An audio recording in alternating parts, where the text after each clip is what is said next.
Hello friends, I am Shivaji Bhaskar, Faculty of Russian at the School of Foreign Languages, IGNOU. I welcome you all to this course, Basics of Russian Communication Skills Part 1. As you know that we have been discussing about several other concepts of Russian phonetics and many other sentences which we have done in simple, interrogative and affirmative. As you are already aware about the agreement between the noun and adjective endings, in this module, we will be talking about certain such sentences where you will find that animate and inanimate things of Russian. So, we are going to talk about in a particular case which is also known as the nominative case, where these kind of sentences are being formed. Let's pay attention to the next part and see that how the usage of что and кто are being used. Next part. In this part, you will see various sentences where we use что, which means what, and кто means who, are being used. As you already know that these are being used as interrogative words, as что, which means what, and кто, which means who, and such other more expressions which play a very important role in Russian. Since through these kind of expressions we express our thoughts and inquire about many things. The role of udarение or the stress is also very important in order to make the Russian speech well. So, let's take some examples and understand the role of что and кто. But before that, let's listen to some of the important expressions of Russian, like the daily greetings which we use: Здравствуй, Здравствуйте, Доброе утро and До свидания. Здравствуйте is like hello, a formal hello in Russian, like Namaste in Hindi.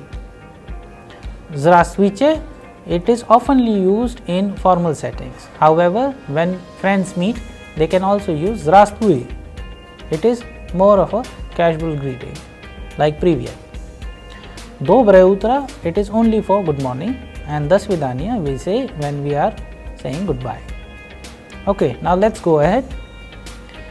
Now all these expressions which you just learned, we will be using in a form of a dialogue so that you have a fair idea about how to use these expressions regularly. Здравствуйте, Galina Nikolaevna. Здравствуй, Anna.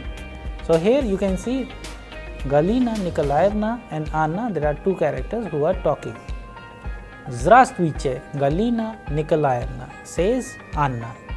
And Здравствуй, Anna, says Galina Nikolaevna. What does it indicate? That Anna is younger than Galina Nikolaevna. That is why she is saying Здравствуйте, whereas Galina Nikolaevna is saying Здравствуй. So this is a very normal thing in Russian. Wherever you will see that two people are talking, if the other person is senior to you, you would say Здравствуйте, and then the senior person has this option either to say Здравствуйте or Здравствуй. However, normally in Russia you would always see that senior people and people who are senior to you use the informal way of communication. So the next line is: У вас есть газета, аргументы и факты? Да, есть. Ты хочешь ее читать? So Anna is asking, У вас есть газета? Газета we already know means newspaper. The title of the newspaper is Argumenты и факты. And then Galina Nikolaevna is asking Anna, Да, есть. Yes, I have. Ты хочешь ее читать? So here if you pay attention, she is addressing to Anna with ты, like तुम in Hindi, and вы is like आप in Hindi. So ты хочешь ее читать? You want? Do you want to read it? So ее is for газета or the newspaper. Ты хочешь ее читать? And читать is means to read. Да хочу. Можно? Yes, I want to read it. So she is simplifying with the help of only two words, да хочу. So she has conjugated the verb as per the person хочу, я хочу. Instead of saying я хочу читать газету, she is saying да хочу. You can also use this kind of communication if the person is known to you. Можно, may I can also be used in Russian with the expression of можно, конечно. Then Galina Nikolaevna saying конечно means of course. Very important expression you can also use in order to have a very good conversation in Russian, but this is more like a casual conversation. So конечно. Spasiba. Anna is saying to Galina Nikolaevna spasiba, which means thank you, and then Galina Nikolaevna is concluding the conversation with пожалуйста, which means please. It can also be used as saying spasiba in a different form. Пожалуйста. So I hope this kind of a communication between two is helpful to you. You can also replace the character as well as some of the situations. The name of the newspaper maybe. Instead of saying yes, you can say no, and certain other kind of other expressions can also be used in this dialogue. And I would like to recommend you all to have this dialogue among your family and friends so that you have a fair idea about how do we communicate in Russian in this kind of a informal setting. Alright, now let's go ahead and understand the concept of что and кто. So before going to the other part of the module which belongs to understanding the word кто or means who, we shall talk about что first. Что это? Now since I am going to ask a question, so as per rules the sound of the last word would go higher because I am framing a question. Что это? Question mark. So I want you to prepare yourself without even looking at the screen when you listen to such expression where the person is asking and это has been used, что это, and это with a higher tone or a pitch means the person is asking a question. What is this? Что это? Then you can answer. In this case we are answering это книга. This is a book. Это книга. Что это? Это окно. Что это? Это журнал. Что это? Это словарь. Что это? Это ложка. So here you can also use certain other words like we have used окно, журнал or словарь, which means окно is window, journal is journal, and словарь is dictionary. So you can also use numerous other examples, and in this same construction you can ask the question like что это, the answer would be это and the object you have. Okay, now let's go ahead to the next part. Here a few more questions with the help of что we will make. Что это? Это вилка. Что это? Это рубашка. Что это? Это книги и журналы. So we are also learning new words, like in this case we have что это? Это вилка. This is fork. Что это? Это рубашка. This is a shirt. And что это? Это книги и журналы. So instead of using the singular, we are now changing into plural. Это книги и журналы. किताबें और journals.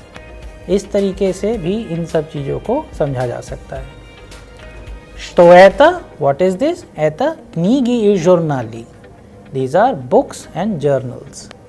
Please remember the word что, which means what, is pronounced as что. However, when we write it, we write with che, but when we pronounce it, the sound is like sh. Okay. Alright, now let's go ahead and pay attention to the next part. Okay, we have learned about two important words here, loshka, which means spoon, and vilka, which means fork. That you will also be learning about cutlery in a dedicated module about cuisines, about food, about cutlery, and about many other things which we use in our day-to-day communication in Russian. So before that, please pay attention to these words which we have used. Okay, now let's go ahead and pay attention to some of the words. Okay, now let's go ahead. Here in this section, we are going to discuss about two different characters, since as a methodological tool we are using the dialogue. In this case, we are going to use kto, which means who. Kto это? Who is this? Before that, we have done что это? What is this? So you have to be very clear about many things, whether animate or inanimate. Okay, so here we are going to ask questions.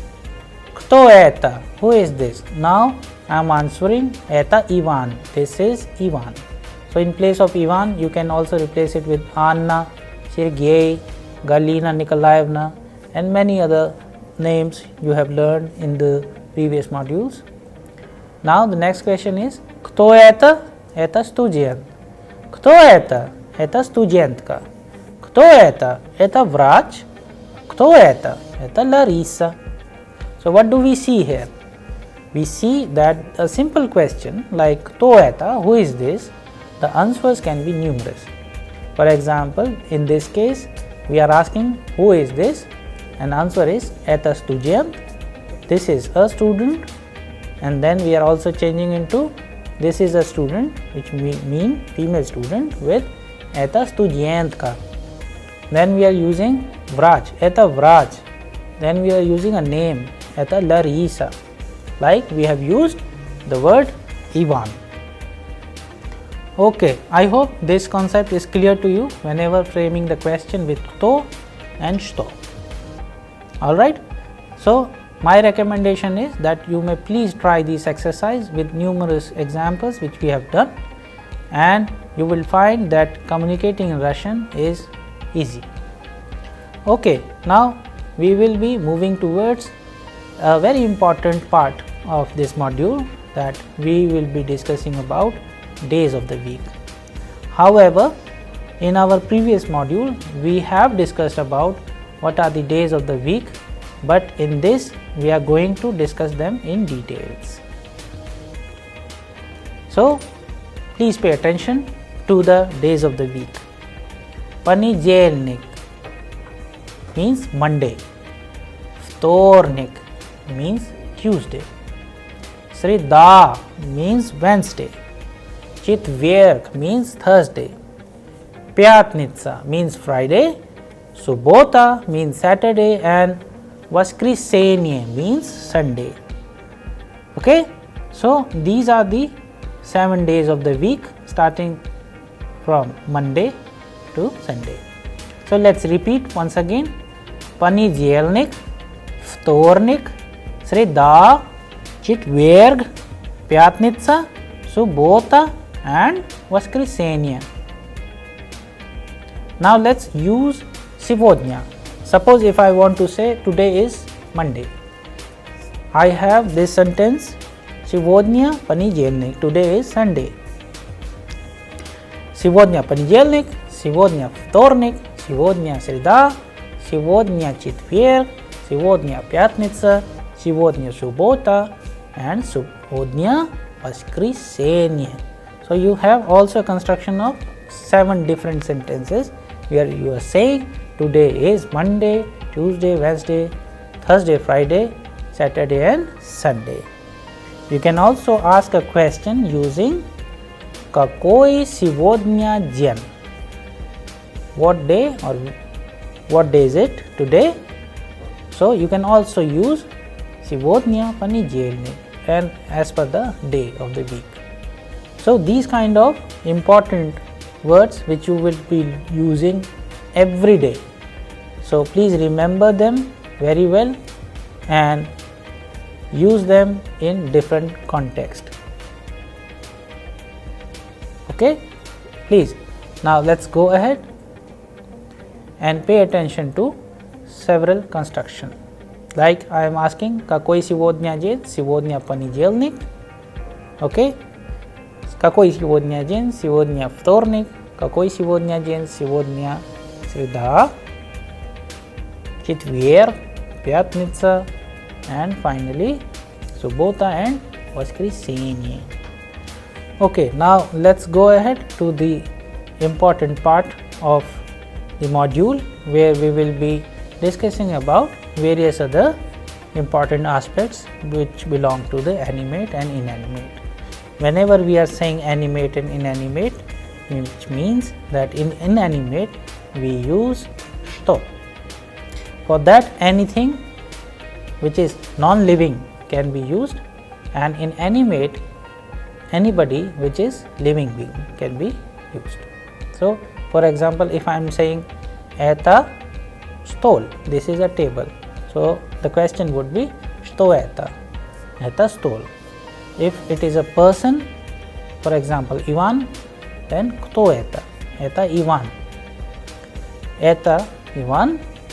Это мой брат Иван. This is my brother Ivan. But whenever you are saying inanimate, что это? Это стол. Это мой стол.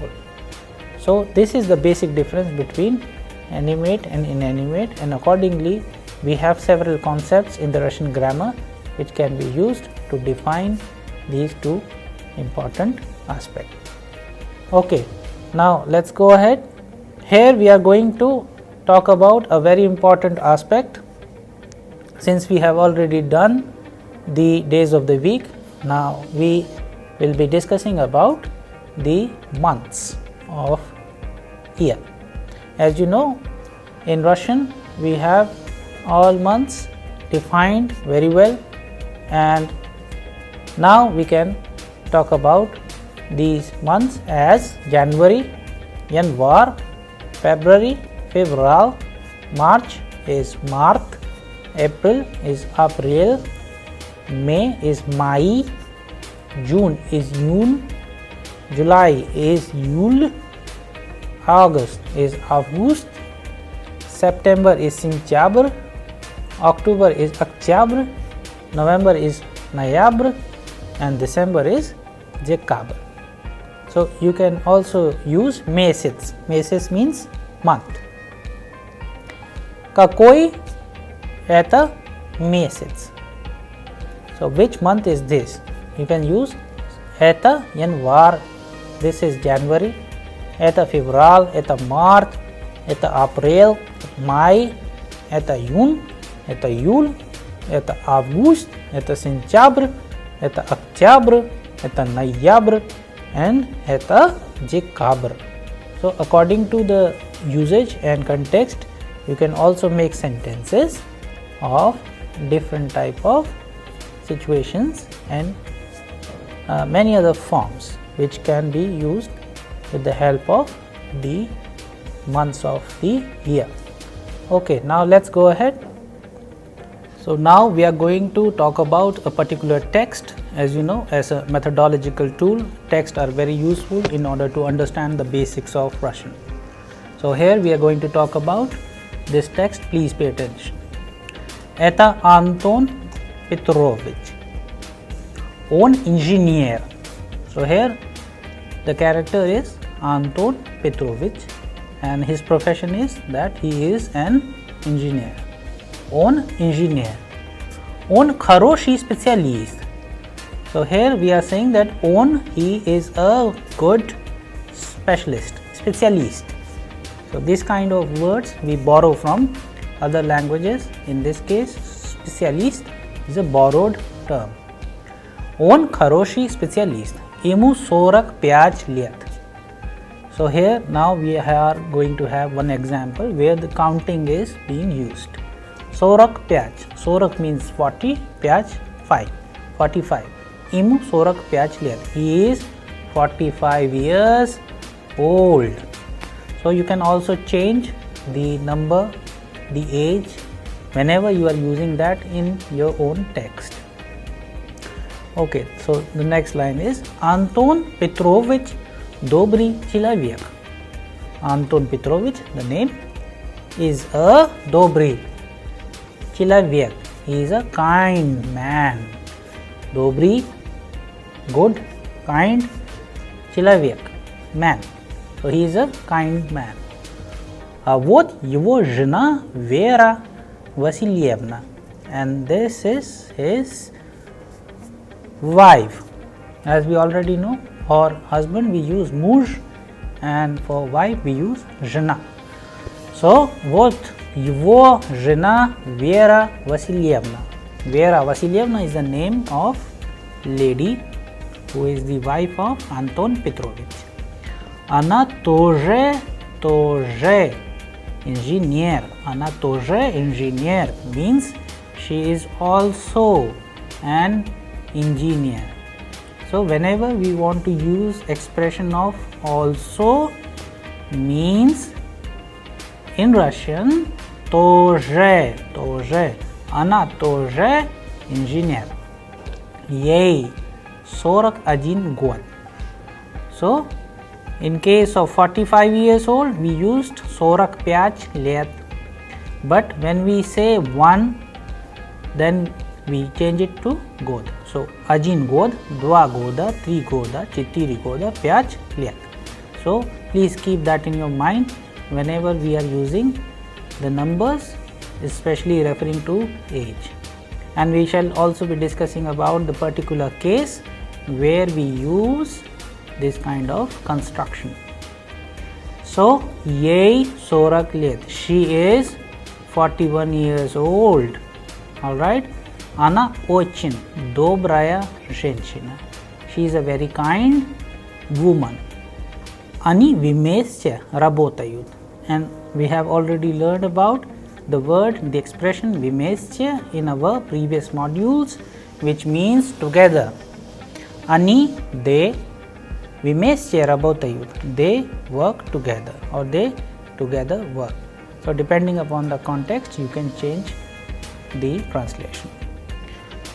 Alright, now let's pay attention to this line. Сегодня воскресенье. As you already know the days of the week, here we are going to use the day Sunday as воскресенье.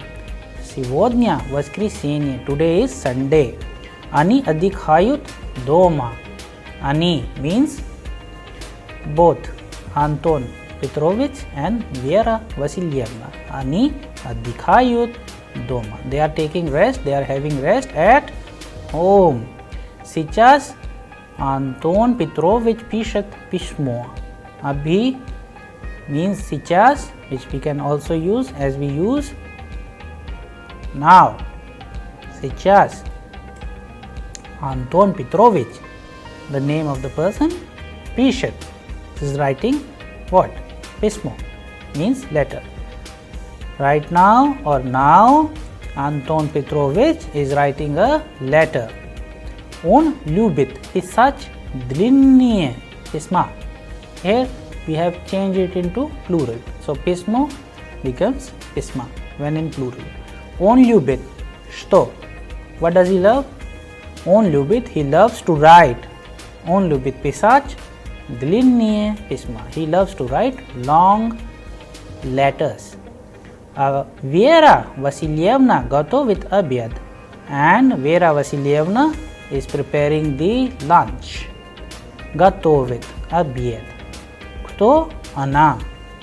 Она готовит обед. She is preparing lunch. So for Anna, we are using the name Vera Vasilievna. Okay? So you can also conjugate the verb готовить like that. Она всегда готовит вкусный обед. Всегда. When do we use the expression всегда? To denote always. Она всегда, she always prepares вкусный обед. Вкусный is from the word вкус, means taste. Вкусный обед, tasty lunch. Now the next line is их. Их means Anton Petrovich and Vera Vasilievna. Их дочь, their daughter, дочь, Lena, учится, the daughter studies. Она студентка, she is a student. Ей 18 лет, she is 18 years old. Она очень красивая, she is very beautiful. Сейчас она читает русский журнал «Новый мир». Right now she is reading the Russian journal called Novy Mir. So you can also replace some of the words, some of the constructions, some of the verbs in order to make your own text and try to communicate it with your family and friends so that you understand and communicate in Russian efficiently. Alright, now let's go ahead. So in our next module we will be discussing about such other more cases of Russian, and I hope that you like this module, and based on this module you will be having various exercises with your family and friends so that you find learning Russian and easy and efficient. So I hope in the next module we will be discussing about many more things. Thank you.